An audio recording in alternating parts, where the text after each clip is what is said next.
हाय दोस्तों, नमस्कार। आप सभी का हमारे YouTube चैनल उज्ज्वल एकेडमी में स्वागत है। इस वाले क्लास में हम लोग चल रहे हैं इतिहास पढ़ने। इसमें चलते हैं कि इतिहास में क्या पढ़ना है, कैसे पेपर में क्वेश्चन पूछा जाता है, देखते हैं। तो इसमें सबसे पहले हमने पढ़ा था कि इतिहास को 3 खंडों में बांटा गया है, प्राग ऐतिहासिक, आद्य ऐतिहासिक और ऐतिहासिक। अब इसी में डिटेल में पढ़ना कि प्राग ऐतिहासिक काल क्या है। चलते हैं। प्रागैतिहासिक, प्रागैतिहासिक। अब पहले समझते हैं कि प्रागैतिहासिक क्या है। इतिहास का वह समय जब मानव पढ़ना लिखना नहीं जानता था, उस काल को क्या कहा जाता है? प्रागैतिहासिक काल कहा जाता है। इस काल में केवल पुरातात्विक साक्ष्य से ही हमें जानकारी मिलती है और उस तरह नहीं मिलती है। इसके अंतर्गत हम किसको पढ़ते थे? पाषाण काल को। इसके अंतर्गत इसको पढ़ेंगे पाषाण काल को। पाषाण काल को इसके अंतर्गत हम क्या करेंगे? पढ़ेंगे। यहाँ तक हम जो इसके पहले वीडियो इतिहास का बना चुके हैं, यहाँ तक चर्चा किया था कि प्रागैतिहासिक काल क्या है और पाषाण काल क्या है। प्रागैतिहासिक काल बता दिया गया ऐसा काल जिसमें मानव लिखना पढ़ना नहीं जानता था, उस काल को प्रागैतिहासिक काल कहा। जहाँ पर लिखित साक्ष्य नहीं मिले हैं, जिसमें लिखित साक्ष्य नहीं मिले हैं, उसे क्या कहा जाता है? प्रागैतिहासिक काल का। पाषाण काल देखते हैं क्या है। इतिहास का वह समय जब मानव हथियार के रूप में पत्थर का प्रयोग करता था। हथियार और औजार के रूप में किसका प्रयोग करता था? बड़े बड़े पत्थरों का प्रयोग करता था। उस समय क्या कहा जाता है इसको? उस समय के काल को पाषाण काल कहा जाता है। पाषाण काल का मतलब होता है पत्थरों का काल। अब इसमें हम पाषाण काल में चलने से पहले 2-3 पॉइंट देख लेते हैं कि जो परीक्षा की दृष्टि से इम्पॉर्टेंट है। तो इसमें जो पहला पॉइंट है वो बनता है कि भारत में सर्वप्रथम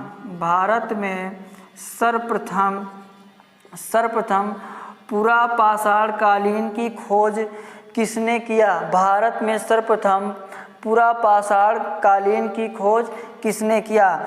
तो दोस्तों 1863 में रॉबर्ट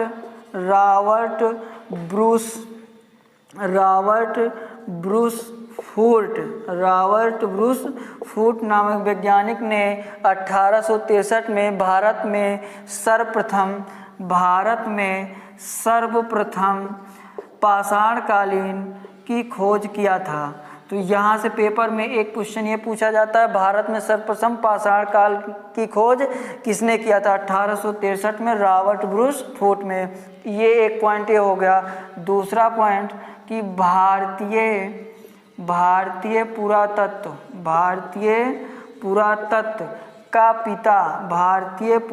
का पिता किसे कहते हैं? तो दोस्तों भारतीय पुरातत्व का पिता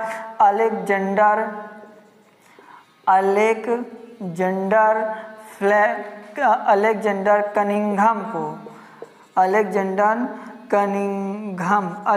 कनिंघम को क्या माना जाता है? भारतीय पुरातत्व का पिता माना जाता है। उसके बाद तीसरा पॉइंट देखते हैं कि भारत का पुरातात्विक संग्रहालय, भारत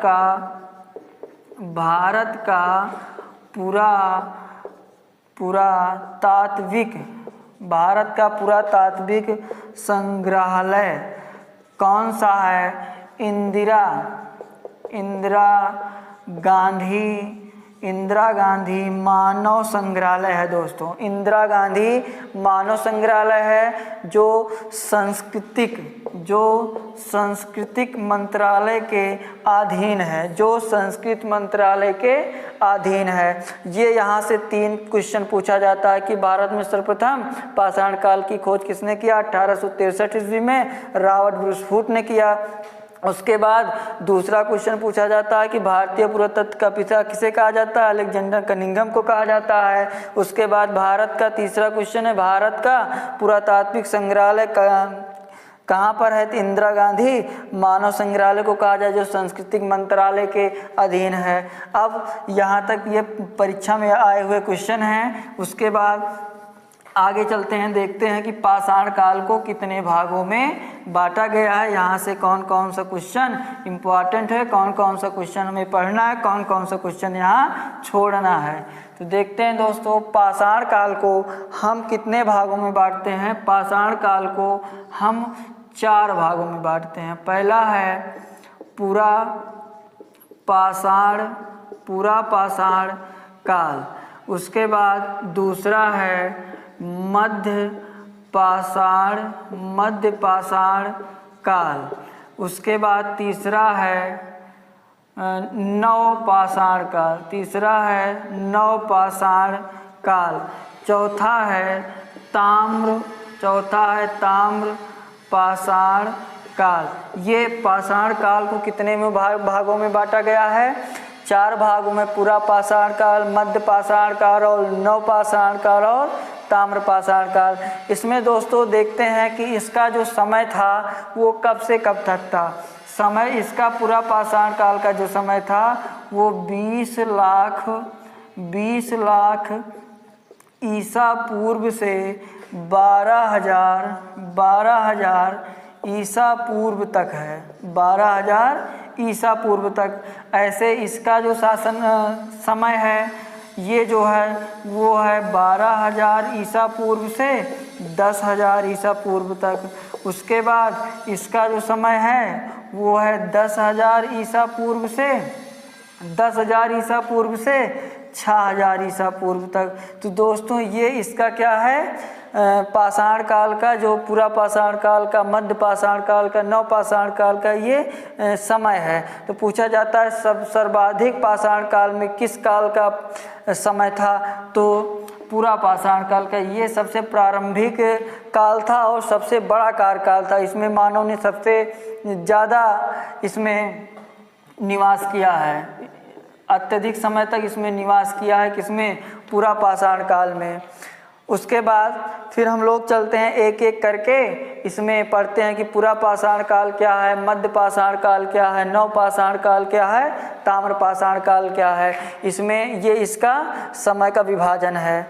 तो आगे चलते हैं, एक एक करके इसको पढ़ते हैं।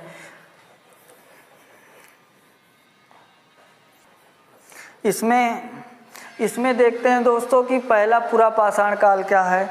जो पूरा पाषाण काल ये सबसे प्रारंभिक काल था, सबसे पुराना जिसे कहते हैं, सबसे पुराना काल या प्रारंभिक काल कौन सा था, पूरा पाषाण काल था। उसके बाद ये प्रारंभिक काल होने के कारण यहाँ के मानव को क्या कहा जाता है, आदि मानव। यहाँ के मानव को क्या कहा जाता था, आदि मानव कहा जाता था। उसके बाद यहाँ के जो मानव थे वो खानाबदोश, क्या थे, खानाबदोश। ये खानाबदोश का मतलब क्या होता है कि इनका मुख्य उद्देश्य था कि जानवरों की भांति अपना पेट भरना। खानाबदोश का मतलब होता है खाद्य संग्राहक। इनका केवल एक ही उद्देश्य था इस समय पूरा पाषाण काल में कि जानवरों की भांति अपना क्या करना, पेट भरना। तो खानाबदोश किस काल में थे, पूरा पाषाण काल में। उसके बाद यहाँ पर अखेटक, यहाँ अखेटक का मतलब होता है शिकारी। अखेटक का मतलब क्या होता है, शिकारी। यहाँ पूरा पाषाण काल के मानव को अखेटक भी कहा जाता है क्योंकि वो पहले शिकार करके अपना पेट भरते थे, इसलिए अखेटक आखेट जो है, आखेट किस काल के में कहा जाता था इनको, पूरा पाषाण काल में। उसके बाद यहाँ पे जो सबसे बड़ी उपलब्धि थी, इन्होंने आग की खोज किया था। किसकी खोज, आग की। पत्थर को लड़ाकर आग की खोज किया था। तो सबसे महत्वपूर्ण इम्पॉर्टेंट क्वेश्चन यही है कि किस काल में मानव ने आग की खोज किया था। तो दोस्तों पूरा पाषाण काल में मानव ने आग की खोज किया था। तो यहाँ तक समझ में आया होगा कि पूरा पाषाण काल में ये सबसे प्रारंभिक का समय था। इस समय के मानव को आदि मानव कहा जाता है। उसके बाद इस समय के मानव खानाबदोश थे। उसके बाद आखेटक थे, शिकारी जिसे कहा जाता है। इस समय में क्या किया गया, आग की खोज किया गया। आगे देखते हैं दोस्तों पाषाण काल, पूरा पाषाण काल में कैसे कैसे क्वेश्चन बनते हैं।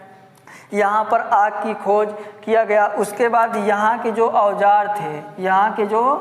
औजार थे वो बड़े आकार के थे। किस आकार के? बड़े बड़े आकार के। जो औजार थे बड़े बड़े आकार के थे। और यहाँ पर मानव ने मानव ने यहाँ पर क्या करना सीख गए थे? चित्रकारी। इन्होंने पत्थर पर चित्रकारी का ऐसे ऐसे चित्र भी बनाया था, एक चित्र भी बनाया था। मानव ने चित्रकारी करना सीख गया था, ऐसे इसको पत्थर पर क्या बनाया था? चित्रकारी बनाया था। तो इसमें पूछा जाता है कि पूरा पाषाण काल में कहाँ पर मानव के चित्रकारी का साक्ष्य मिलता है? तो ये हमारी एक गुफा है, भीमबेटका की गुफा। कौन सी गुफा? भीमबेटका की गुफा। बेटिका कौन सी गुफा? भीमबेटका की गुफा। ये भीमबेटका की गुफा कहाँ है? मध्य प्रदेश। कहाँ है? मध्य प्रदेश के अब्दुल्लागंज रायसेन में स्थित है। ये भीमबेटका कहाँ है? मध्य प्रदेश। इसका साक्ष्य यहीं से मिलता है कि पूछा जाएगा कि मानव ने किस काल में चित्रकारी करना सीख गए थे? तो ये किस काल में चित्रकारी करना सीख गए थे? पूरा पाषाण काल में। उसके बाद फिर अपन झूठा कहा था। उसके बाद आगे देखते हैं दोस्तों, इसमें जो है पूरा पाषाण काल में कैसा कैसा क्वेश्चन कहाँ से आता है ये बता दिया गया। उसके बाद आगे चलते हैं, हम देखते हैं कि मध्य पाषाण काल क्या है। जो मध्य पाषाण काल का समय था वो था 12,000 ईसा पूर्व से 10,000 ईसा पूर्व तक। किसका समय था? मध्य पाषाण काल में। ये मध्य पाषाण काल जो है वो पूरा पाषाण काल के बाद का समय है। जो मध्य पाषाण काल है वो पूरा पाषाण काल के बाद का समय है। इसमें इस समय के जो मानव के औजार होते थे वो छोटे आकार के हो गए थे, और इस छोटे आकार होने के कारण इस काल को कहा जाता है माइक्रोलिथ काल। तो पूछा जाता है पेपर में, माइक्रोलिथ किस काल को कहा जाता है? पूरा पाषाण काल, मध्य पाषाण की नवपाषाण? तो मध्य पाषाण को क्या कहा जाता है? माइक्रोलिथ कहा जाता है। उसके बाद आगे देखते हैं, इसमें सबसे बड़ी इनकी उपलब्धि थी कि अंत्योष्ठि कार्यक्रम।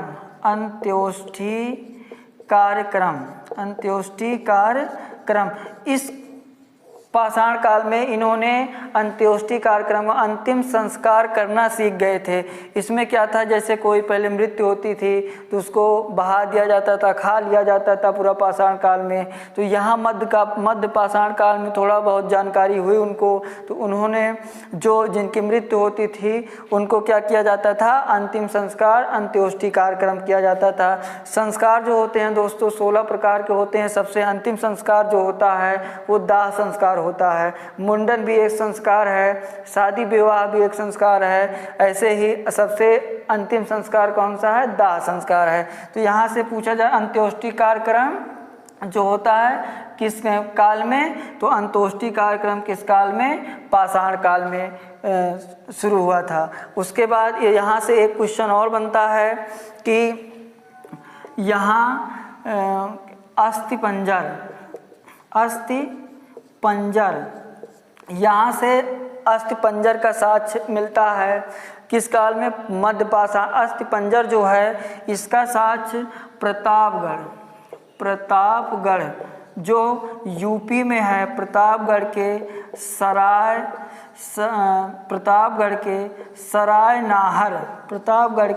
सराय नाहर के पास क्या मिलता है? अस्थिपंजर। अस्थिपंजर का मतलब होता है शारीरिक प्ररूप। अस्थिपंजर का मतलब क्या होता है? शारीरिक प्ररूप होता है। तो दोस्तों मध्यकाल में इतना क्वेश्चन पूछा जाता है कि ये पूरा पाषाण काल के बाद का समय है।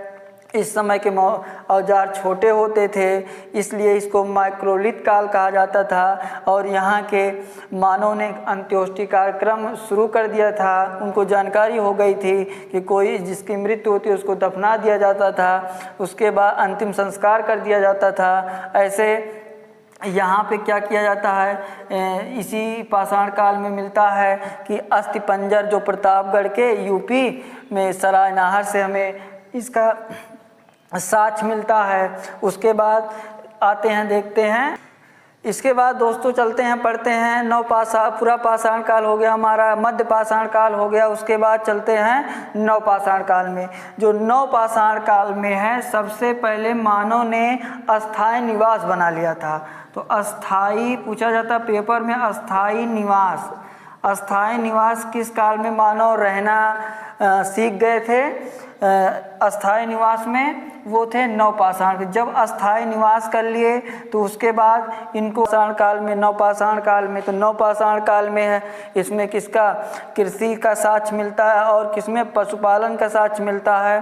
कि इसमें सबसे पहले ये पूछ लिया जाता है कि मानव अस्थाई निवास किस काल में शुरू किए थे। इनका अस्थाई मूल निवास हो गया तो वो नवपाषाण काल में है। उसके बाद कृषि का साक्ष्य, कृषि करना मानव क्या कहते हैं किस काल में सीख गए, तो वो नवपाषाण काल। कृषि में ये कृषि का जो साक्ष्य मिलता है मेहरगढ़, जो पाकिस्तान के बलूचिस्तान में है, सुलेमान और गिरधर पहाड़ी के बीच जो है कृषि का साक्ष्य मिलता है। इस कृषि में सर्वप्रथम इन्होंने गेहूँ, सर्वप्रथम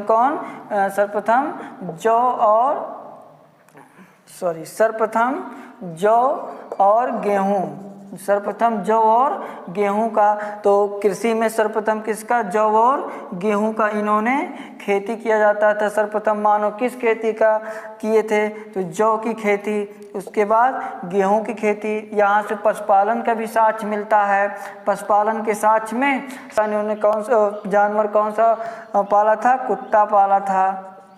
तो यहाँ जो साक्ष्य मिलता है कुत्ता की पशुपालन किस काल में, नवपाषाण काल में। मानव द्वारा पहला पालतू जानवर कौन सा था, कुत्ता था। मानव ने कृषि का आविष्कार किस काल में, नवपाषाण काल में। पहिए का आविष्कार पूरा पाषाण काल में। अंत्योष्टि कार्यक्रम मध्य पाषाण काल में। ये यहाँ तक दोस्तों उम्मीद करते हैं समझ में आया होगा। कृषि किस काल में हुई थी, नवपाषाण काल में। अस्थायी निवास नवपाषाण काल में। उसके बाद पशुपालन, जब इन्होंने पशु पाल लिया था, कौन सा पशु पाला था, कुत्ता। उसके बाद कृषि में ही, उसके बाद आगे चलते हैं, देखते हैं। उसके बाद हम देखते हैं कि यहाँ तक कि सबसे पहले इसमें इन्होंने नवपाषाण काल में अस्थायी निवास कर लिया था। उसके बाद खेती करना सीख गए थे। उसके बाद पशुपालन किए थे। सबसे पहले खेती में गेहूँ जौ की खेती किया था इन्होंने। उसके बाद सर्वप्रथम पालतू जानवर इनका कुत्ता था। यहाँ तक हो गया था। उसके बाद इन्होंने पहिए का आविष्कार किया। किसका, पहिए का। तो पूछा जाता है पहिए का आविष्कार किस काल में, नवपाषाण के। पहिए के बाद इन्होंने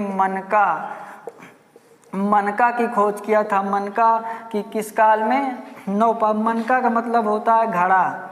मनका का मतलब क्या होता है, घड़ा। ये पूछा जाता है पेपर में। पहिए का आविष्कार नवपाषाण काल में, मनका की खोज नवपाषाण काल में, कृषि की खोज, खेती की खोज नवपाषाण काल में। तो दोस्तों ये पूछा जाता है, ये जितना हम क्वेश्चन बनता था नवपाषाण काल में, इसको बात बता दिए इसमें। उसके बाद यहाँ पर नवपाषाण काल में राख के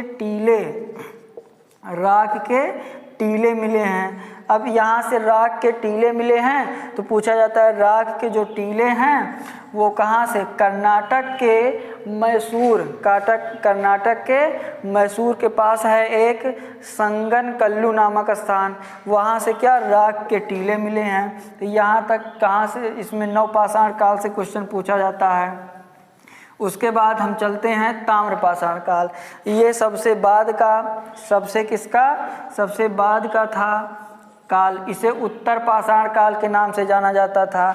इसमें सबसे बड़ी उपलब्धि थी कि तांबे की खोज किया गया था। सबसे बड़ी उपलब्धि क्या थी, तांबे का खोज किया गया था। और इसी में तांबे की खोज, तो पूछा जाता है पेपर में इसी वाले में तांबे से कि मानव द्वारा सर्वप्रथम किस धातु को अपनाया गया था, तो तांबा धातु को। किस धातु को, तांबा धातु को मानव ने सर्वप्रथम अपनाया था। काल में क्या कहते हैं, मानव ने किसकी खोज की थी, तांबे की खोज। तो पूछा जाता है तांबे की खोज किस काल में, ताम्रपाषाण काल में। आगे चलते हैं, देखते हैं दोस्तों। इस काल जो ताम्रपाषाण काल था, इस काल को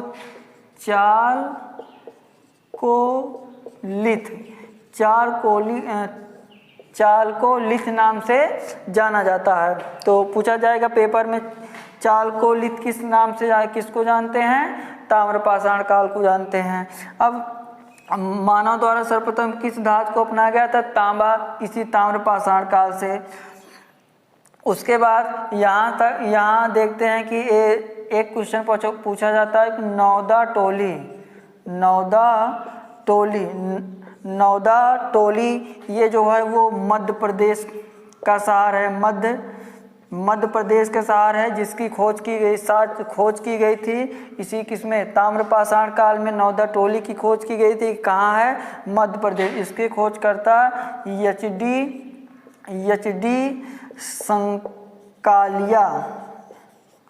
एच.डी. संकालिया को माना जाता है। एच.डी. संकालिया को क्या किया जाता है? माना जाता है। तो दो चार पॉइंट देख लेते हैं। इसमें तांबे की खोज हुई, इसमें पहिए का आविष्कार हुआ और बहुत ही अस्थायी निवास हो गया था। ताम्रपाषाण काल को चालकोलिथिक नाम से जाना जाता है। उसके बाद नौदा टोली कहाँ है? मध्य प्रदेश में है। इसकी खोज किसने किया था? एच.डी. संकालिया ने। अब उसके आगे देखते हैं। इसमें जैसे पूछ लिया जाता है कि दोस्तों, इसके बाद देखते हैं कुछ पॉइंट में देख लेते हैं जहाँ से क्वेश्चन पूछा जाता है पेपर में। सबसे पहले मेहर के बारे। ये जो मेहरगढ़ है ये पाकिस्तान के बलूचिस्तान में है। यहाँ से कृषि का साक्ष्य मिलता है। यहाँ से किसका मिलता है? कृषि अर्थात खेती का साक्ष्य कहाँ से मिलता है? मेहरगढ़ से, जो सुलेमान और किरथर पहाड़ी के बीच स्थित है। उसके बाद अगला है बुर्जहोम। कौन सा? बुर्जहोम में यहाँ से क्या साक्ष्य मिला है? तो मालिक के साथ कुत्ते को दफनाने का साक्ष्य मिला है। मालिक के साथ कुत्ते को दफनाने का साक्ष्य मिला है। उसके बाद कोल डिहवा से चावल का साक्ष्य मिला है। किसका साक्ष्य मिला है? चावल का साक्ष्य मिला। उसके बाद दमदमा से एक ही कब्र में 3 लोगों को दफनाने का साक्ष्य मिलता है। एक ही कब्र में तीन कंकाल तंत्र पाए गए थे। 3 कंकाल तंत्र। तो 3 कंकाल तंत्र कहाँ पर पाए गए थे? दमदमा में। तो दोस्तों, ये हमारा प्रागैतिहासिक में पाषाण काल का भाग था। उम्मीद करते हैं आप लोग इस वीडियो को देखेंगे और बहुत सारा प्यार देंगे। और जो गलती होगी इसमें कमेंट में बताना कि क्या गलती हुई है, उसको सुधार किया जाएगा। ऐसे ही प्यार दुलार आप लोग हमारे ऊपर बनाए रहें, हमारे उज्ज्वल एकेडमी के परिवार के ऊपर बनाए रहें। सभी लोग सपोर्ट करो और हम लोगों का, हमारे टीचर जो हमारे टीचर साथी हैं, उनका मनोबल बढ़ाते रहें। हम लोग आपके लिए ऐसे अच्छे वीडियो बनाते रहेंगे। इस वीडियो का जो PDF है आप लोगों का हमारे YouTube चैनल उज्ज्वल एकेडमी पर मिल जाएगा। धन्यवाद।